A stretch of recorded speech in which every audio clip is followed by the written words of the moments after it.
আজ মহান মে দিবস বিশ্বের শ্রমজীবী মানুষের অধিকার আদায়ের সংগ্রামে এক অবিস্মরণীয় দিন। 1886 সালের 1 মে যুক্তরাষ্ট্রের শিকাগো শহরের হেমার্কেটের শ্রমিকরা দৈনিক 8 ঘন্টা কাজের দাবিতে জীবন উৎসর্গ করেছিলেন।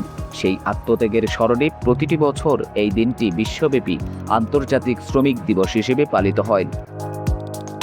বাংলাদেশ সহ বিশ্বের বিভিন্ন দেশে দিনটি শুধু আনুষ্ঠানিকতা নয়, বরং শ্রমিক অধিকার প্রতিষ্ঠার নতুন প্রত্যয়ের দিন হিসেবেও বিবেচিত। বাংলাদেশের অর্থনীতির চালিকা শক্তি শ্রমজীবী মানুষ। কৃষি, শিল্প, নির্মাণ, পরিবহন, সেবা সহ সব খাতেই শ্রমিকদের অবদান অনস্বীকার্য। বাংলাদেশের শ্রমিকদের অধিকার রক্ষায় বিভিন্ন আইন ও নীতিমালা প্রণয়ন করা হয়েছে। 2006 সালের শ্রম আইন এবং পরবর্তী সংশোধনীগুলি শ্রমিকদের কর্মঘণ্টা, মজুরি, ছুটি, নিরাপত্তা ও সংগঠনের অধিকার নিশ্চিত করার কথা বলে।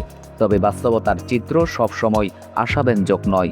অনেক ক্ষেত্রেই শ্রম আইন যথাযথভাবে বাস্তবায়িত হয় না।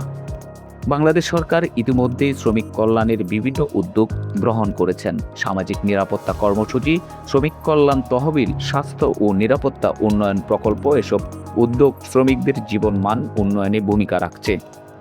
শ্রমিকদের প্রতি সহমর্মিতা, সম্মান ও ন্যায্য আচরণ নিশ্চিত করাই হতে পারে মে দিবসের প্রকৃত চেতনা।